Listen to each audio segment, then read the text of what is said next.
Okay guys, अब जो हम क्वेश्चन पेपर सॉल्व करेंगे वो है लैंग्वेज 1 इंग्लिश। ठीक है, ये भी लेवल 1 का ही पेपर है। ठीक है, और इसका जो सेट है वो है डी। तो क्वेश्चन स्टार्ट करते हैं। इसमें सबसे पहला दिया हुआ है read the poem and answer the question that follow, question number 91 to 96। Poem क्या है? Gather ye rosebuds while ye may, old time is still a flying, and this same flower that smiles today tomorrow will be dying. अगर आप इसको ढंग से समझेंगे ना तो इसमें आपके एज के बारे में बताया है कि ठीक है, कि जो फूल अभी मुस्कुरा रहा है, जब हम यंग होते हैं तो एक अलग चीज़ होती है, and tomorrow we will be dying, कल हम मर जाएंगे। ठीक है, the glorious lamp of heaven and the sun, the higher he is getting, the sooner will his race be run, and nearer he is so setting. Next है that age is best which is the first, when youth and blood are warmer, but being spent the worst and the worst times still succeed the former. Then be not coy but use your time. Coy means होता है जब आदमी बहुत ज़्यादा polite होता है किसी से बात करते वक्त, बहुत ज़्यादा gentle. And while ye may go merry for having lost but once your prime, you may forever tarry. Tarry means delay करना। अब क्वेश्चंस पे आते हैं। क्वेश्चन नंबर 91 है the poem is address to an. ये जो पूरी पोएम अभी हमने पढ़ी थी, ये पोएम बेसिकली किस चीज़ को एड्रेस की गई है? पुराने दोस्त को, एक अनमैरिड वुमन को, गार्डनर को, या फिर यंग वुमन को? ये पूरी पोएम को जब आप ढंग से पढ़ेंगे ना तो वो एक यंग वुमन जो है उसके बारे में लिखा गया है। So the option 4 is correct answer. Next है the example of the sun is given to. जो सन का एग्जाम्पल है वो किस चीज़ के लिए दिया गया है? Warn of his setting, describe the glory of his light, describe the fast passage of time, show his warmth. इसका जो करेक्ट आंसर होगा that is option number 3।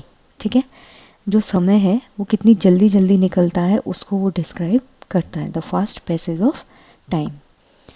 Next है what does the poet tell us about the young age. जो कवि है उसने young age के बारे में क्या बताया है? It's a time to find one's love, time will soon pass and it's time to find one's love, it's time to work hard, time will soon pass।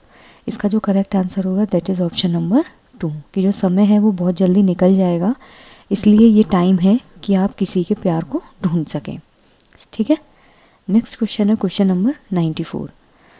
Which of the following statement is true और false. कौन सा statement जो है वो सही या गलत है? Gathering rose birds is the same as enjoying one's life, the sun can't keep on shining for ever. ठीक है, इसका जो करेक्ट आंसर है वो ए भी सही है और बी भी सही है। So the option 1 is correct answer. क्यों?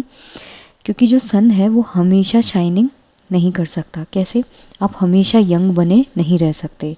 गैदरिंग रोज बर्ड्स, जो गुलाब के फूल होते हैं, गुलाब की जो कलियां होती हैं, उनको इकट्ठा करना एक जिंदगी इंजॉय करने के बराबर होता है, सेम होता है। बिल्कुल सही बात है। So the option 1 and 2 are correct. Next है and this same flower that smiles today, identify the figure of speech used in this line. इसमें बोला है कि इस टाइम पर सेम फ्लावर मतलब सेम फूल जो कि अभी मुस्कुरा रहा है। ठीक है, अब आप अगर इसको ढंग से देखेंगे कि जो स्माइल होती है, ठीक है, लेडी की जो स्माइल है उसको किससे कंपेयर किया है? फूल से। ठीक है, तो इसमें जो है वो पर्सोनिफिकेशन अलंकार है। ठीक है, आपका जो फिगर है इसमें यूज हुआ है दैट इज पर्सोनिफिकेशन। हाइपरबोल होता है अतिशयोक्ति, अगर आपने हिंदी में पढ़ा हो, जब आप किसी चीज़ को बहुत ज़्यादा एक बड़ा चढ़ाकर बताते हैं। सिमिले होता है ही fought like a lion, as और लाइक जहाँ आ जाते हैं that is your simile. Metaphor होता है जिसमें आप डायरेक्टली कंपेयर करते हैं। ठीक है, हर फेस इज रोज, ऐसे। ठीक है, उसका जो चेहरा है वो बिल्कुल गुलाब है, तो वो होता है मेटाफर। यहाँ पे आपने एक निर्जीव चीज़ जो है उसको किससे कंपेयर किया है? एक निर्जीव, जब आप सजीव चीज़ को एक निर्जीव चीज़ से बिल्कुल कंपेयर करते हैं that is called your personification. ठीक है, यहाँ पे आपने फूल को क्या किया है? हंसते हुए दिखाया है। ठीक है, जो फूल होता है कभी हंसता है नहीं ना, लेकिन यहाँ पे क्या बोला है? The flower that smiles today. फूल को आपने मतलब किसी भी निर्जीव चीज़ को जब आप सजीव जैसा दिखाने लगते हैं तो उसे हम बोलते हैं पर्सोनिफिकेशन। नेक्स्ट है identify the figure of speech used in the glorious lamp of heaven, the sun. ठीक है, इसमें जो करेक्ट आंसर होगा, जो ग्लोरियस लैम्प है मतलब चमकता हुआ जो उजाला है, किसका? हेवन। मतलब हेवन मतलब स्वर्ग, तो उसको लिखा है कॉमा करके द सन, ठीक है। मतलब स्वर्ग का जो चमकता हुआ लैंप है वो क्या है, सन है। तो इसमें पर्सोनिफिकेशन है, हाइपरबोल है, सिमिले है, मेटाफर है। इसमें मेटाफर है यानी कि यमक अलंकार, जब आप किसी चीज़ को डायरेक्टली किसी चीज़ से कंपेयर करते हैं, ठीक है। मतलब स्वर्ग के लैंप को आपने क्या बताया है, सूर्य, ठीक है। So metaphor is correct answer. Next है, read the passage given below and answer the questions that follow question number 97 to 105 by selecting the correct option, ठीक है। In the middle of her solo trip to Mizoram last month, Geeta Garud 69 was walking on a narrow ledge, making my way behind a waterfall, trying out something I wouldn't have in my younger years, and I realized how traveling solo was such a liberating experience. Before going on her week-long holiday, she was hesitant about traveling by herself. Garud had asked friends and family but found no takers. Yet there she was, alone, relishing a challenging trek. Why was I being dependent on others? Being alone gives you a sense of freedom. She ended up having many firsts. She danced impromptu at a festival in Ray, waded into a river, and went horse riding. I had opportunities to try horse riding when I was younger, but couldn't work up the courage. This time I thought, if not now, I may not get another chance, says Garud, who was an athlete in her youth and had played cricket. She was at her farm in Koregaon during the lockdown and had felt the lack of social connections. It motivated her to travel as soon as things eased. Travel is also meeting people. I felt that sense of joy and freedom when I finally did it. She is planning to travel to Europe next and has decided not to take a friend or relative along. She intends to revisit the joy of traveling alone and relishing a sense of freedom all over again, ठीक है। Basically इसमें ये चीज़ करने की कोशिश करने की है, पैसेज में ये बताने की कोशिश की है कि जब आप किसी को साथ लेके, मतलब अपन जब डिपेंडेंट रहते हैं ना, आपने देखा हो कई बार हम पूछते हैं कि घूमने चल रही है, घूमने चल रहा है, उस केस में क्या होता है, आप सामने वाले पे डिपेंडेंट हो जाते हैं, ठीक है। और जब आप अकेले घूमना स्टार्ट कर देते हैं तो लाइफ में एक फ्रीडम आती है, ठीक है। तो इसमें बेसिकली वही चीज़ कन्वे करने की कोशिश की है। Which of the following statement is incorrect? Travelling alone is distant Mizoram at the age of 69, ठीक है। अकेले घूमना मिजोरम में एट द एज ऑफ 69, ठीक है। ये करेक्ट इनकरेक्ट है कि सही है? She was breathing an air of freedom, she was very enjoyable but very tiring, she was a noble experience for Garud, and she was taking a big risk. तो इसका जो करेक्ट आंसर होगा that is your option number 1, ठीक है। जब वो 69 की as में अकेले मिजोरम को घूमने जा रही थी, ठीक है, तो बेसिकली क्या कर रही थी, फ्रीडम के साथ हवा में ब्रीथ कर रही थी। सो the option 1 is correct answer. Next है, गरुड़ ट्रेवल्ड अलोन एज, जो लेडी है उनका नाम था गरुड़, वो अकेले ट्रेवल कर रही थी, क्यों? She didn't like company, a companion would have offered her unasked for device, it was less expensive, no one agree to accompany her. तो इसका जो करेक्ट आंसर होगा दैट इज ऑप्शन नंबर 4। वो अकेले क्यों गई थी? क्योंकि कोई भी उनके साथ जाने को तैयार नहीं हुआ था। नेक्स्ट है, which of the following statement is true और false? Initially she didn't like to go alone, she wanted only a friend to go with her. अब इसमें से आपको करेक्ट बताना है कि कौन सा सही है और कौन सा गलत है। तो इसका जो करेक्ट आंसर होगा दैट इज, जो पहला वाला है वो सही है कि इनिशियली जो है वो अकेली नहीं जाना चाहती थी। नेक्स्ट है, she wanted only a friend to go with her, नहीं, उनको ऐसा नहीं था कि सिर्फ एक ही दोस्त की जरूरत थी जिसके साथ वो जा सके। So the A is true and B is false, ठीक है। नेक्स्ट है, study the following statements. She practised only for a day before dancing in a festival, horse riding is a courageous skill, her experience as an athlete helped her in trying horse riding, ठीक है। तो इसका जो correct answer होगा कि आपको इनमें से जो है स्टेटमेंट्स पढ़ने और करेक्ट बताना है। She practised only for a day before dancing in a festival, ठीक है। Horse riding is a courageous skill, बिल्कुल सही बात है। Her experience as an athlete helped her in trying horse riding, ये भी बिल्कुल सही बात है। उनका जो एक्सपीरियंस था वो एक एथलीट का एक्सपीरियंस था, तो उन्होंने हॉर्स राइडिंग को करने में एक करेज दिखाया। तो इसका जो करेक्ट आंसर होगा दैट इज ऑप्शन नंबर 4। ठीक है, कि जो बी और सी है वो बिल्कुल सही है, लेकिन जो ए है वो गलत है, क्योंकि उन्होंने इनप्रॉम्प्ट डांस किया था। इनप्रॉम्प्ट होता है जब आप बिना प्रैक्टिस के कहीं पे परफॉर्म करते हैं। ठीक है, नेक्स्ट है which one of the following statement is not true. Walking on a narrow ledge is an easy task. Garud's family owned a farm at Koregaon. During lockdown Garud felt isolated and lonely. A friend might not have let her wade into a river.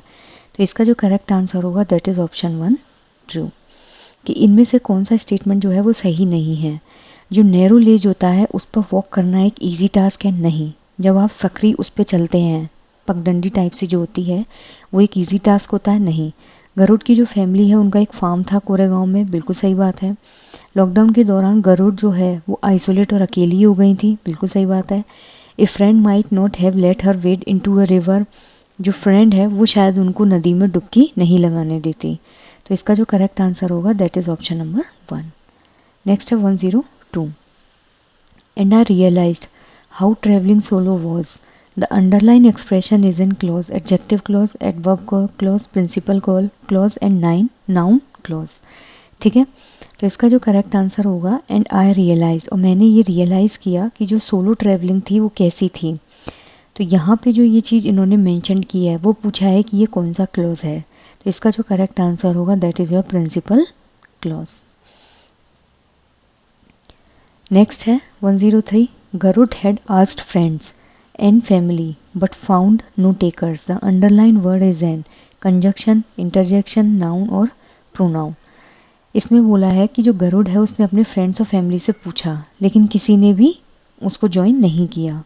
तो जो underline word यहाँ दिया है लेकिन वो क्या है, वो यहाँ पर होगा आपका कंजक्शन। ठीक है, ऑप्शन 1 इज करेक्ट आंसर, जो दो जो स्टेटमेंट्स होते हैं उनको जोड़ता है। नेक्स्ट है 104। She was hesitant. Choose the word nearest in meaning to the underline one. Harmless, willing, keen और डिसक्लाइन। तो इसका जो करेक्ट आंसर होगा दैट इज डिसइंक्लाइन। ठीक है, डिसइंक्लाइन मतलब किसी भी चीज़ की तरफ कम झुकाव होना। ठीक है, नेक्स्ट है relishing a challenging trek. Choose the word opposite in meaning to the underline one. Denying, realising, disliking और रिवीलिंग। इसका करेक्ट आंसर होगा डिसलाइकिंग। ठीक है, रेलिशिंग का अपोजिट क्या होगा, डिसलाइकिंग। रेलिशिंग मीन्स किसी भी चीज़ को पसंद करना, डिसलाइकिंग मीन्स किसी भी चीज़ को नापसंद करना। नेक्स्ट है question number 106। Answer the following question selecting the correct or most appropriate option. Read the following statement and choose the correct option. A and R. Use of phonetic spelling slows down the ability to learn to spell correctly. Because when young children use spelling that they invented rather than conventional spellings, it doesn't slow down their ability to learn to spell correctly.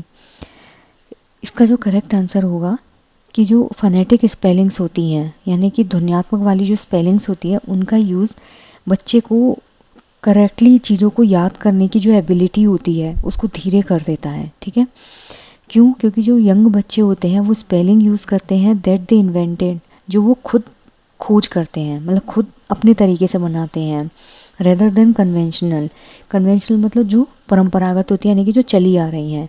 It doesn't slow down their ability to learn to spell correctly. जब बच्चा conventional तरीके से चीज़ों को याद ना करके अपने तरीके से याद करे तो वो क्या होता है, चीज़ों को याद करने की जो एक पेस होती है उसको इंक्रीज कर देता है। तो इसका जो करेक्ट आंसर होगा A is false and R is true. ठीक है, ये बात तो बिल्कुल सही है, लेकिन जो ये बात है कि फोनेटिक स्पेलिंग जो होती हैं वो स्लो डाउन करती हैं बच्चे को स्पेलिंग को याद करने में, ये चीज़ गलत है, क्योंकि बच्चा जब अपने तरीके से चीज़ों को याद करता है तो अच्छा याद करता है। नेक्स्ट है in learning a new language. एक नई भाषा के अधिगम में many students often lack confidence. बहुत सारे बच्चे जो हैं कॉन्फिडेंस लूज़ कर देते हैं when speaking due to the language unique pronunciation rules. क्यों? क्योंकि हर लैंग्वेज का अपना एक प्रोनाउंसिएशन रूल होता है। One way to overcome this problem by, एक ऐसा तरीका जिससे कि इस प्रॉब्लम से ओवरकम किया जा सके।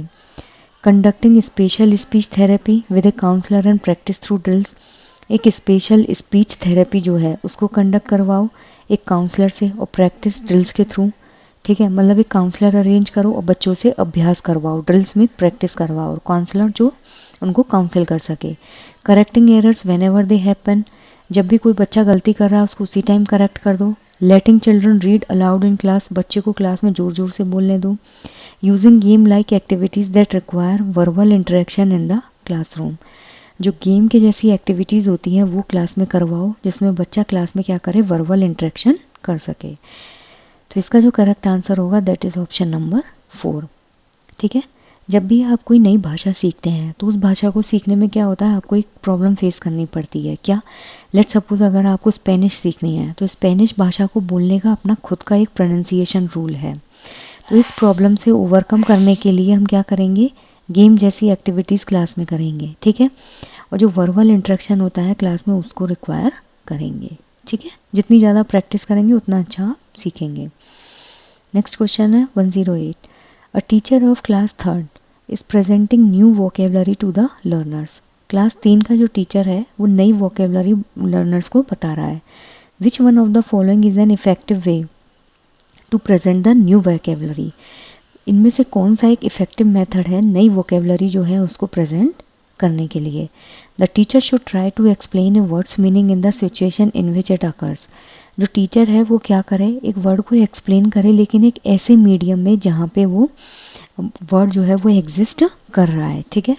The teacher should write its meaning on the blackboard and ask learners to learn it by heart, नहीं, वो टीचर क्या करेगा कि मीनिंग का अर्थ लिख देगा ब्लैक बोर्ड पे और बच्चे उसे याद करेंगे, ये गलत तरीका है।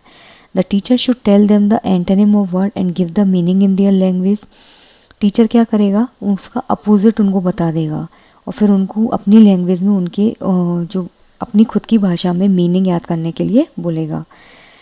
The teacher should give them A concise definition of words, जो टीचर है वो उनको एक वर्ड्स का एक प्रॉपर डेफिनेशन जो है वो बताकर छोड़ देगा।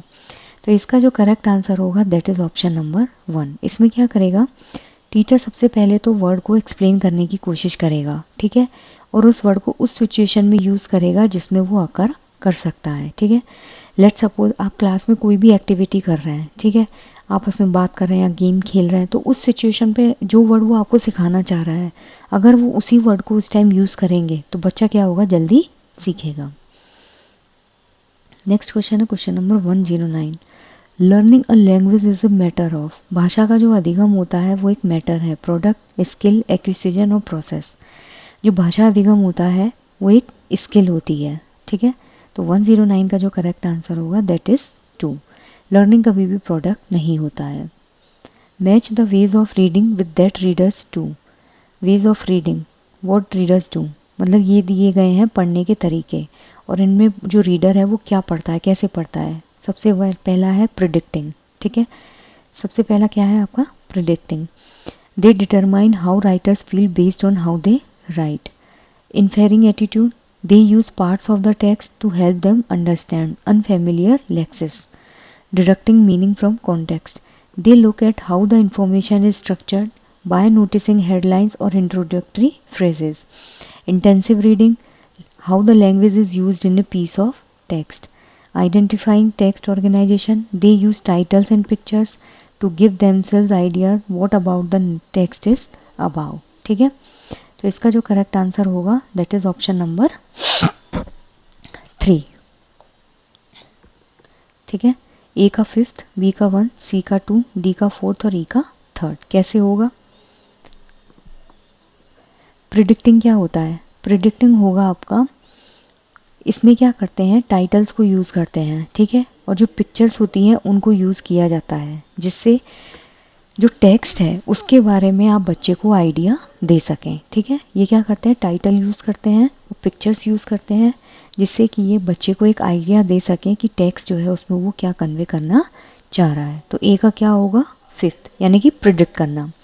फिर होता है इन्फेरिंग एटीट्यूड, ठीक है, इसका जो करेक्ट आंसर होगा दैट इज़ 1। इन्फेरिंग एटीट्यूड होता है they determine how the writers feel based on how they write, ये चीज़ डिटरमाइन करते हैं कि कैसे राइटर फील करता है जो भी वो लिखते हैं उस चीज़ के बेसिस पर, ठीक है। जब आप किसी चीज़ को लिखते हैं तो उस टाइम आप क्या फील कर रहे होते हैं, वो होता है इन्फेरिंग एटीट्यूड। फिर है deducting meaning from the context, ठीक है। इसका जो करेक्ट आंसर होगा that is 2। They use parts of the text, ये क्या करते हैं, टेक्स्ट जो होता है, कोई भी टेक्स्ट है उसके पार्ट को यूज करेंगे, छोटे छोटे पार्ट्स में उसको यूज करेंगे उस चीज को समझने के लिए, ठीक है। Unfamiliar lexes. फिर है इंटेंसिव रीडिंग, इसका हो जाएगा they focus on how a language used in a piece of text, ये फोकस करते हैं कि कैसे लैंग्वेज जो है उसको यूज किया जा रहा है टेक्स्ट के पीस में, ठीक है। नेक्स्ट है आइडेंटिफाइंग टेक्स्ट ऑर्गेनाइजेशन, इसमें होता है they look at how the information is structure, जो टेक्स्ट को ऑर्गेनाइजेशन होता है उसको आप कैसे आइडेंटिफाई करते हैं, ये पढ़ने का तरीका है जिसमें ये जो लर्नर होता है वो ये देखता है कि जो इंफॉर्मेशन है उसको किस तरीके से स्ट्रक्चर किया गया है, हेडलाइन देख के और इंट्रोडक्टरी फ्रेजेस को देखकर, ठीक है। So the correct option for this question is option number 3। Next है question number 111। Choose the strategy that matches the example, I focus on the language I use to make sure it is correct, मैं क्या करता हूँ language पर focus करता हूँ and I use to make sure it is correct, और मैं हमेशा मेक श्योर करता हूँ कि ये जो है वो टोटली करेक्ट है। Self monitoring, translanguaging, memorising, revising, इसमें रिवाइज जैसा कुछ नहीं है, मेमोराइज जैसा कुछ नहीं है, ट्रांस लैंग्वेजिंग नहीं है। लेकिन जो सेल्फ मॉनिटरिंग होती है, जब आप किसी चीज़ को खुद ही मॉनिटर करते हैं, ठीक है, इसमें लिखा है I use to make sure, किसी चीज़ को मेक श्योर करना, so the option 1 is correct answer. Next है question number 112। Students in class 2, class 2 के जो बच्चे हैं वो एक गाना गाते हैं, head and shoulders, knees and toes, they touch the correct part of their body as they sing the song, which method is the teacher using to teach them. कक्षा 2 के जो बच्चे हैं वो एक गाना गा रहे हैं, head, shoulder, knees and toes, गाना गाते गाते वो एग्जैक्ट वही पार्ट टच कर रहे हैं जो वो उस गाने में आ रहा है। तो इस मेथड में टीचर जो है वो क्या बच्चों को पढ़ाना चाह रही है, total physical response, eclectic, audio lingual और CLT। इसका जो करेक्ट आंसर होगा दैट इज ऑप्शन नंबर 1। जो टोटल फिजिकल रिस्पॉन्स होता है उसमें बच्चा क्या करता है, फिजिकली रिस्पॉन्स देने लगता है, और इसमें भी सेम चीज हो रही है। नेक्स्ट है question number 113। Students work in groups to answer 5 questions about vocabulary from the previous unit. जो स्टूडेंट्स हैं वो ग्रुप्स में काम करते हैं, ठीक है, क्यों, 5 क्वेश्चन जो है उनका आंसर देने के लिए अबाउट वोकेबलरी, किसके बारे में, वोकेबलरी के बारे में, प्रीवियस यूनिट से। देन दे एक्सचेंज क्वेश्चंस, फिर वो क्या करते हैं, क्वेश्चंस को एक्सचेंज करते हैं विद अनदर ग्रुप, दूसरे ग्रुप के साथ, and try to answer the questions, और क्वेश्चन का आंसर देने की कोशिश करते हैं। ये किस चीज़ का एग्जाम्पल है, reading assessment, peer assessment, self assessment और फीडबैक। इसका करेक्ट आंसर होगा सहपाठी आकलन, ठीक है, जिसमें बच्चा क्या करता है, ग्रुप में काम करेगा, ठीक है। अब मान लो 5 क्वेश्चंस हैं, ठीक है, पहले की यूनिट के, वो उन क्वेश्चंस को आपस में एक्सचेंज कर करके आंसर्स को चेक करते हैं, तो इसे हम बोलते हैं पीयर असेसमेंट, ठीक है। नेक्स्ट है I like it when the teacher gives me a card with a word और फ्रेज ऑन इट। मुझे ये चीज़ पसंद है जब टीचर मुझे कार्ड देती है, किसके साथ, शब्द के साथ और फ्रेज के साथ।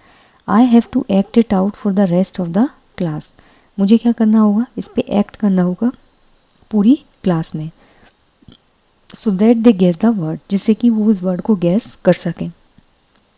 Find the learners comments with the learners preferences listed below.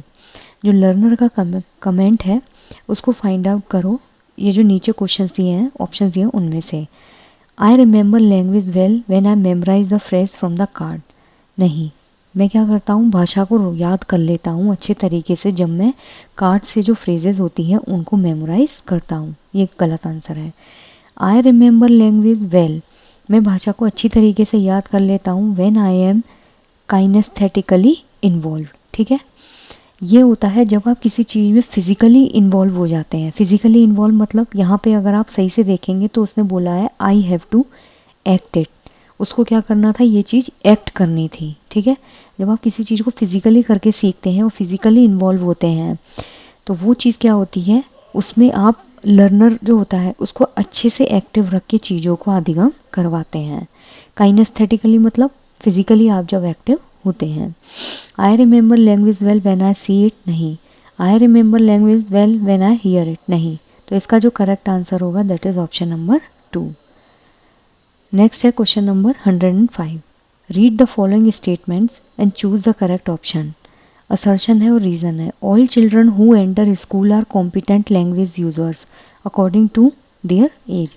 जितने भी बच्चे स्कूल में आते हैं, हर बच्चा अपने एक भाषा के साथ आता है, ठीक है, तो वो सभी कॉम्पिटेंट लैंग्वेज यूजर्स होते हैं अपनी अपनी एज के हिसाब से, क्योंकि हर बच्चा अपनी एक भाषा लेकर आ रहा है तो वो उसमें बहुत एक्सपर्ट होते हैं.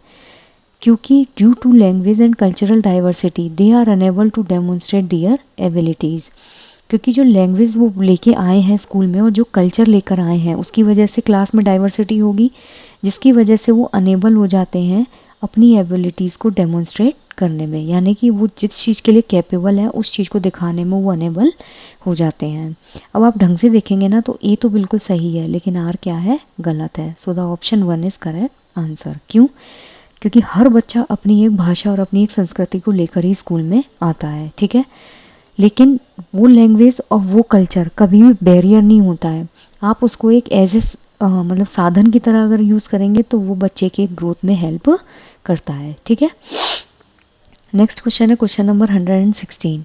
मंजीत क्लास 5th की है. Speaks in different ways to his teacher. जो कक्षा 5 का मंजीत जो है वो अलग अलग वेज में टीचर से बात करता है, अपने फ्रेंड से भी and also to a 2-year-old child, और एक 2 साल के बच्चे से भी. It means Manjeet knows how to use language in social situation. इसका मतलब ये है कि मंजीत को पता है कि समाज में जो भाषाएं हैं उनको कैसे यूज़ करना है, ठीक है, मतलब अलग अलग सोशल सिचुएशन में वो लैंग्वेज को कैसे यूज़ कर सकता है. What is this attribute of a language known as.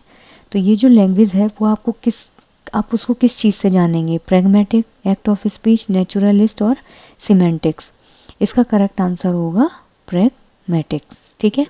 Pragmatics होता है जब आप भाषा को टुकड़ों में तोड़ देते हैं, ठीक है, और जहाँ जैसी ज़रूरत होती है आप उसी तरीके से जब कम्युनिकेट करते हैं उसे हम बोलते हैं प्रैग्मेटिक्स. मतलब जहाँ जैसी रिक्वायरमेंट है उस हिसाब से भाषा का यूज़ करना. So the option 1 is correct answer. Next होता है 117. A mother notices that her child sometimes says things that she have never heard adults और हर सिबलिंग से.